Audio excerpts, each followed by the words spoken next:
الحمد لله رب العالمين والصلاة والسلام على سيد الأنبياء والمرسلين وعلى آله وصحبه أجمعين. أما بعد فإن أصدق الحديث كتاب الله وأحسن الهدي هدي محمد صلى الله عليه وسلم.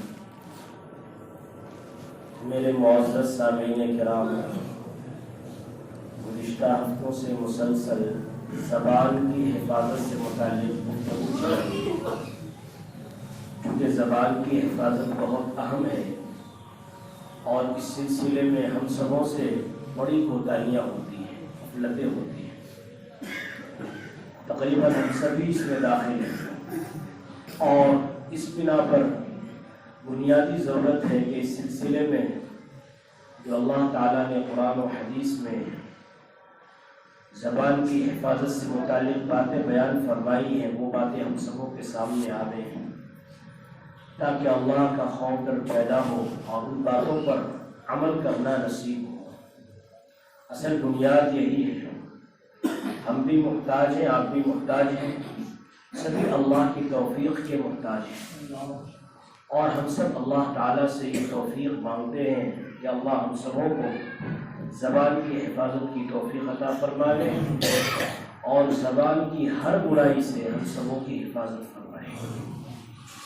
ترمذی شریف کی روایت میں رسول اللہ صلی اللہ علیہ وسلم نے ارشاد فرمایا، سب سے زیادہ جو جنت میں داخل کرنے والی چیز ہے وہ دو چیزیں ہیں، اللہ کا تقوی وحسن الخلق اور حسن اخلاق. دو چیزیں ہیں جو انسان کو سب سے زیادہ جنت میں داخل کریں گے. اللہ کا خوف ڈر، ہر مقام پر اللہ کا خوف ڈر اتنا ہو کہ اس کے خوف ڈر کی وجہ سے گناہوں سے بچ جائے. سامنے گناہ ہے، سب کچھ ہے، لیکن اگر اللہ کا خوف ڈر پیدا ہو جائے تو پھر ہم کر سکتے ہیں. اس کے علاوہ کوئی چیز ہمیں گناہ سے نہیں بچا سکتی، کچھ بھی نہیں. اور خوف ڈر ہمارے سامنے یوں ہو کہ چاہے کوئی نہیں دیکھ رہا ہے مگر اللہ تعالیٰ دیکھ رہا ہے، وہ جو چاہے وہ کر سکتے ہیں، جیسا چاہے ویسا کر سکتے ہیں. ان کو ہر چیز کے اوپر مکمل اختیار اور قدرت ہے. وہ چاہے ہماری آنکھوں کی بینائی کو چھین لیں، ہماری زبانوں کو گونگ بنا دیں، کانوں کو بہرے بنا دیں، ہاتھوں کو برباد کر دیں، یا وہ چاہے تو مکمل ہمیں تباہ و برباد کر دے بٹھائے. سب کچھ انہی کے اختیار میں، انہی کے قبضے قدرت میں. اب جب گناہ کی طرف ہمارے قدم بڑھ رہے ہوں، دل میں خیال آ رہا ہو، وسوسہ آ رہا ہو، تو بس ایک ہی چیز ہے، اس موقع پر اللہ تعالی سے ہی پناہ مانگے. اللہ آپ ہی پناہ دے دیجیے اس گناہ سے کہ ہم بچ سکیں. اللہ فرماتا ہے وَإِمَّا يَنزَغَنَّكَ مِنَ الشَّيْطَانِ نَزْغٌ فَاسْتَعِذْ بِاللَّهِ. اگر شیطان تمہارے اندر وسوسہ ڈالے تم فوراً اللہ کی پناہ چاہو، اللہ کو یاد کرو اور اے اللہ میں آپ کی پناہ مانگتا ہوں شیطان مردود سے، جو ہمیں بہکا رہا ہے، گناہ کی طرف آمادہ کر رہا ہے، زبان سے گناہ کروا رہا ہے، آنکھوں سے گناہ کروا رہا ہے، کانوں سے گناہ کروا رہا ہے، ہاتھوں سے کروا رہا ہے، جسم کے کسی حصے سے بھی گناہ کی طرف وہ آمادہ کر رہا ہے. فوراً ایسے موقع پر ہمیں سب سے پہلے اللہ کی پناہ مانگنی ہے. اعوذ باللہ من الشیطان الرجیم. جو اللہ نے قرآن پاک میں یہ بات بیان فرمائی ہے کہ اگر تمہارے اندر شیطان وسوسہ ڈالے، گناہ کی طرف تمہارے قدموں کو لے جائے، گناہ کی طرف آمادہ کرے، کسی بھی طرح سے کوئی بھی گناہ ہو، فوراً اس موقع پر تم کیا کرو؟ اللہ کی پناہ چاہو شیطان مردود سے. دوسرا یہ ہے الم یعلم بان اللہ یرا. کیا انسان اس بات کو نہیں جانتا کہ اللہ اس کو دیکھ رہا ہے؟ چاہے کوئی دیکھ رہا ہے یا نہیں دیکھ رہا مگر اللہ دیکھ رہا ہے. اللہ نے قرآن کی آیت میں فرمایا کیا انسان اس بات کو نہیں جانتا کہ اللہ اس کو دیکھ رہا ہے؟ پھر وہ کیسے گناہ کر رہا ہے، پھر وہ کیسے برائی کر رہا ہے، پھر وہ کیسے کسی کو گالی دے رہا ہے، زبان سے بدتمیزی کر رہا ہے، جھوٹ بول رہا ہے، آنکھوں سے بدکاری، کانوں سے بدکاری کی باتوں کو سن رہا ہے، گندی باتوں کو سن رہا ہے، اکیلے ہے یا لوگوں کے سامنے، پھر کیسے گناہ کر رہا ہے؟ تو فوراً اللہ کا خیال۔ اور تیسری چیز اللہ نے قرآن پاک میں فرمایا وَمَا كُنْتُمْ تَسْتَطِيعُونَ أَن يَشْهَدَ عَلَيْكُمْ سَمْعُكُمْ وَلَا أَبْصَارُكُمْ وَلَا جُلُودُكُمْ وَلَكِنْ ظَنَنْتُمْ أَنَّ اللَّهَ لَا يَعْلَمُ كَثِيرًا مِمَّا تَعْمَلُونَ۔ کیا تم اس بات سے پردہ نہیں کرتے؟ لوگوں سے تو پردہ کرتے ہو کہ لوگوں کو ہمارے بارے میں پتہ نہ چل جائے، ہمارے اس گناہ کے بارے میں، اس برائی کے بارے میں لوگوں کو پتہ نہ چل جائے۔ کیا تم اس بات سے پردہ نہیں کرتے کہ خود تمہارے کان تمہارے خلاف کل قیامت میں گواہی دیں گے؟ وَلَا أَبْصَارُكُمْ، تم آنکھوں سے ہی پردہ نہیں کرتے، یہ خود تمہاری آنکھیں تمہارے خلاف کل قیامت میں گواہی دیں گی۔ وَلَا جُلُودُكُمْ، تم اپنی کھالوں سے، جسموں سے، پورے جسم سے پردہ نہیں کرتے کہ تمہاری کھال، تمہارا جسم یہی کل قیامت میں تمہارے خلاف گواہی دیں گے۔ لیکن بات یہ ہے کہ تم نے یہ گمان کر رکھا ہے ان اللہ لا یعلم کثیرا مما تعملون، کہ جو تم عمل کرتے ہو ان کو اللہ جانتا نہیں ہے۔ تم نے یہ گمان کر رکھا ہے، تم نے یہ سمجھ رکھا ہے۔ ظاہر سی بات ہے ایسا گمان کون کرے گا؟ جو ایمان والا نہیں ہوگا وہی گمان کرے گا۔ یہ ایمان والے کا تو یہ عقیدہ ہے کہ اللہ سب کچھ جانتا ہے، اللہ سب کچھ دیکھ رہا ہے۔ اگر اس عقیدے میں کمی کوتاہی ہو جائے تو پھر اس شکل میں وہ ایمان والا ہی نہیں رہے گا۔ اگر صرف اس کا عقیدہ ہی ہو گیا کہ اللہ نہیں دیکھ رہا ہے، اللہ نہیں جان رہا ہے ہم جو کر رہے ہیں، تو پھر وہ ایمان والا کہاں رہا؟ وَلَكِنْ ظَنَنْتُمْ، غور کرو آیت پر، لیکن تم نے یہ سمجھ رکھا ہے اللہ تمہارے عملوں کو نہیں جانتا ہے، اللہ تمہارے عملوں کو نہیں دیکھ رہا ہے، تم نے یہی سمجھ رکھا ہے۔ ایسا ہرگز مت سمجھو، بلکہ تم کیا ہے؟ اللہ سے ڈرو۔ اس لیے قرآن پاک کی سینکڑوں آیتوں میں اللہ نے اسی بات کو بیان فرمایا، اللہ سے ڈرو، اللہ سے ڈرو، اللہ سے ڈرو۔ کسی اور سے ڈرو یا نہیں، اللہ سے ڈرو۔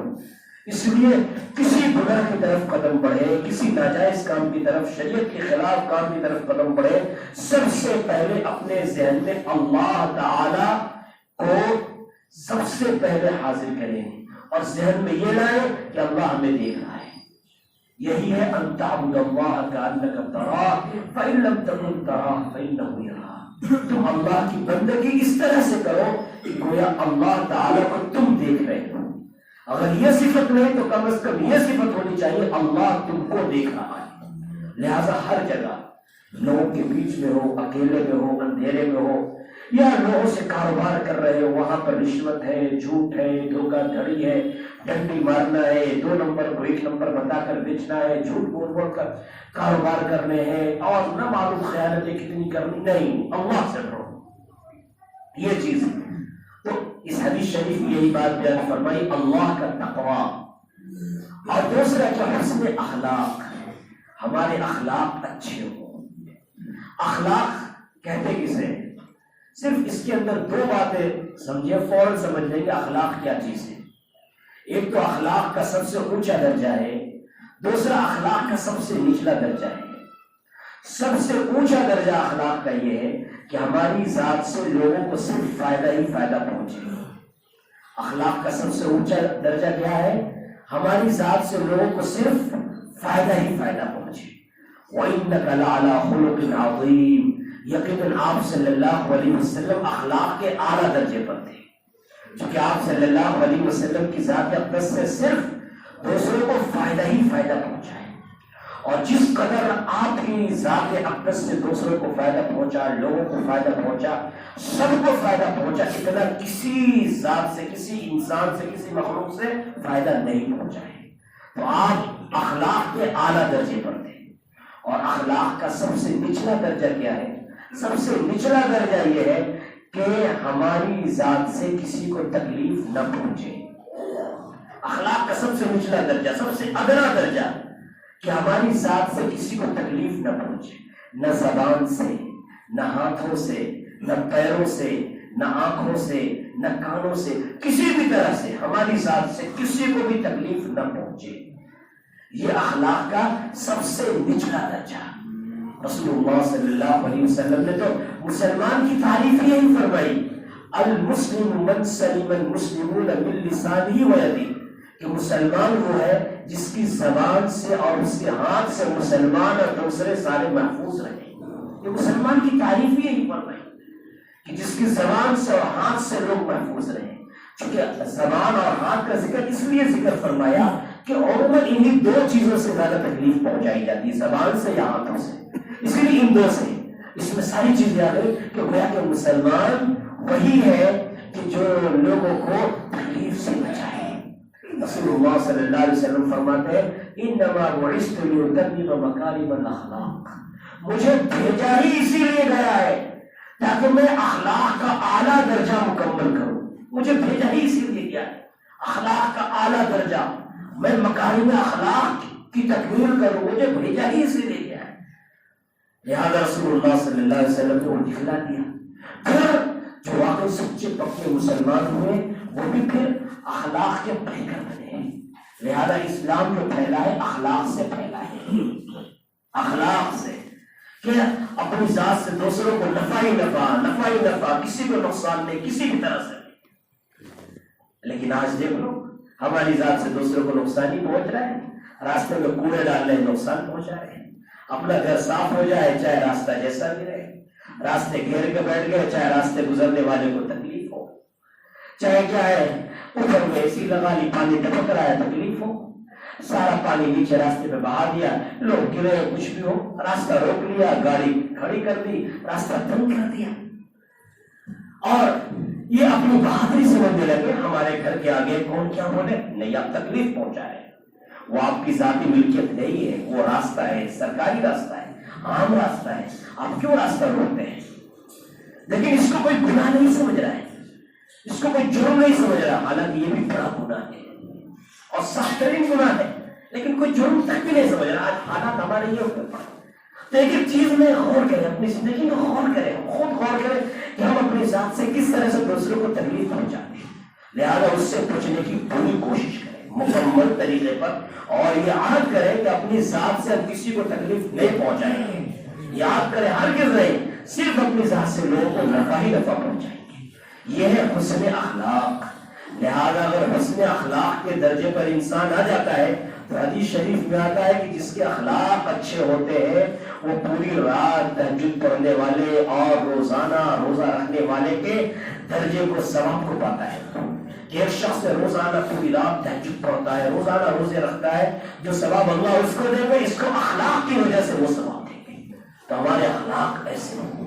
تو اس حدیث شریف میں رسول اللہ صلی اللہ علیہ وسلم نے یہی فرمایا کہ سب سے زیادہ جو لوگ جنت میں جائیں گے وہ تقوی کی وجہ سے اور حسن اخلاق کی وجہ سے، ان دو چیزوں کی وجہ سے سب سے زیادہ لوگ جنت میں جائیں گے۔ یہی دو چیزیں لوگ سب سے زیادہ جنت میں داخل کرائیں گی، اور سب سے زیادہ لوگ جو جہنم میں جائیں گے، سب سے زیادہ جو لوگ جہنم میں جائیں گے، اور سب سے زیادہ جو جہنم میں لوگوں کو داخل کرنے والی چیز ہے، آپ نے ارشاد فرمایا الفم والفرج، دو چیزیں جو سب سے زیادہ انسانوں کو جہنم میں داخل کرائیں گی۔ زبان، فم کے معنی منہ کے آتے ہیں، منہ کے اندر اصل کیا ہے؟ زبان ہے، زبان، اور فرج شرمگاہ، یہ دو چیزیں ہیں۔ ان دو چیزوں کی بے احتیاطی کی وجہ سے انسان پھر کہاں جائے گا؟ جہنم میں جائے گا، اور سب سے زیادہ لوگ جہنم میں انہی دو چیزوں کی وجہ سے جائیں گے۔ آج دیکھ لیجیے یہی حال ہے، سب سے زیادہ آج ہماری زبان ہی آزاد ہے، خوب آزاد ہے، خوب آزاد ہے۔ پھر اب یہ بھی ہو گیا، کیا ہے؟ فرج شرمگاہ ہو گئی، اب زنا کاری بہت اب آسان ہوتی چلی گئی، زنا بہت آسان ہوتا چلا گیا، مستقل اب زنا کو گناہ تک بھی نہیں، اس کے نام بھی مختلف بدلتے چلے گئے، کیا سے کیا نام اس کے آگے، تاکہ لوگوں کے دلوں سے اس کی برائی تک سے نکل جائے۔ اور سب سے زیادہ بے احتیاطی، بے توجہی انہی دو چیزوں میں، اس لیے خاص طور سے زبان کے اوپر سب سے زیادہ لگام لگاوے، اور شرمگاہ یعنی ناجائز طریقے سے خواہش کی تکمیل سے اپنے کو بچانا ہے، یہ سب شرمگاہ کے گناہ میں ساری چیزیں داخل ہیں۔ رسول اللہ صلی اللہ علیہ وسلم سے ایک صحابی حضرت سفیان ابن عبداللہ ثقفی رضی اللہ تعالیٰ عنہ عرض کرتے ہیں یا رسول اللہ میں سب سے زیادہ کس چیز سے ڈروں؟ سب سے زیادہ دنیا میں رہ کر سب سے زیادہ میں کس چیز سے ڈروں؟ رسول اللہ صلی اللہ علیہ وسلم نے اپنی زبان مبارک کو پکڑ کے فرمایا، یا زبان کی طرف اشارہ فرمایا، زبان کو پکڑ کے فرمایا۔ زبان سب سے زیادہ کس سے ڈرو؟ زبان سے ڈرو، سب سے زیادہ زبان سے ڈرنا، سب سے زیادہ، کیونکہ سب سے زیادہ بے احتیاطی اسی زبان سے ہوتی۔ کسی پر لعنت بھیج دی، ذرا سا کچھ ہوا، تیرا بیڑا غرق ہو، ستیہ ناس ہو، تیرے پر خدا کی لعنت ہو۔ ارے یہ تو دیکھ لیں کہ وہ لعنت کا مستحق ہے بھی کہ نہیں۔ زبان سے جو چاہ بول دیا، ہوتا کیا ہے؟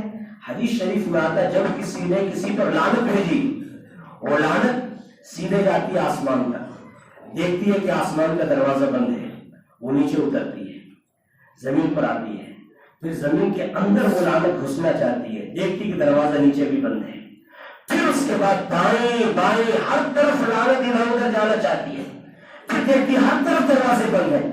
اب جس پر لعنت بھیجی گئی ہے، اب لعنت دیکھتی ہے اس کو کہ وہ لعنت کا حقدار ہے کہ نہیں۔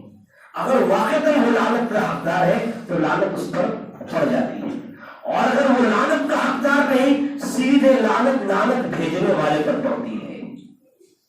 لعنت کوئی معمولی چیز نہیں، فوراً کہہ دیتے ابھی فلانے پر لعنت ہو، خدا کی لعنت ہو، خدا کا قہر ہو، فلانے کا بیڑا غرق ہو، فلانے کا ستیہ ناس ہو، آسانی سے۔ پہلے یہ تو دیکھو کہ وہ لعنت کا حقدار بھی ہے کہ نہیں، یہ تو دیکھو۔ اپنی بربادی خود کری، تباہی بربادی خود آئی، اپنے پر بھی آئی، اپنے پر حالات آئے، کاروبار بھی ختم، تباہ ہوا، برباد ہوا، سب کچھ ہوا۔ کیوں؟ لعنت خود پر بھیجی۔ لعنت کسے کہتے ہیں؟ اللہ کی رحمت سے دوری۔ جب اللہ کی رحمت سے دوری ہوگی تو ایسا شخص برباد ہے، ایسا شخص بھی برباد ہے۔ خود دن بھر میں کتنی دفعہ لعنت کے الفاظ کس کس کو بولتے ہیں، کس کس کو کوستے ہیں، خود اپنے اندر دیکھیں۔ یہ چیز خاص طور سے خواتین میں زیادہ ہے، وہ بھی بہت کوستی، بہت دیتی، لعنت بھیجتی بہت زیادہ۔ تو خواتین کو بھی یہ باتیں بتلانی چاہیے بہت زیادہ۔ ارے فلانے کا بیڑا غرق ہو، فلانے پر لعنت ہو، فلانے کا ستیہ ناس ہو، خوب بولتی رہتی ہے۔ زبان کو کیا سمجھ رکھی؟ جیسے چاہے ویسے زبان سے بولتے۔ یہ چیزیں اپنی خواتین کو بھی سمجھائے، لیکن جب کیا ہے بربادی آتی ہے، فوراً پھر مولانا صاحب کے پاس، تعویذ وغیرہ جو کرنے والے ان کے پاس، دیکھ لیے کسی نے کیا کرا دیا، کیا ہوا۔ ارے خدا کے بندے نے خود اپنے اوپر لعنت بھیجی ہے، اللہ نے ساری بربادی کری، خود تمہاری ایک خاتون نے لعنت بھیج کر، اور دوسری لعنت کی حقدار نہیں تھی اس پر بھیجی، لعنت خود پر پڑی، خود پر تباہی آئی۔ اب یہ دیکھتے ہو کیا کسی نے کچھ کر دیا ہے؟ کچھ نہیں کرا، خود اپنا کیا ہوا ہے۔ اس لیے اس کی طرف بھی توجہ دیں اور لعنت بھیجنے سے مکمل اپنے کو بچائیں۔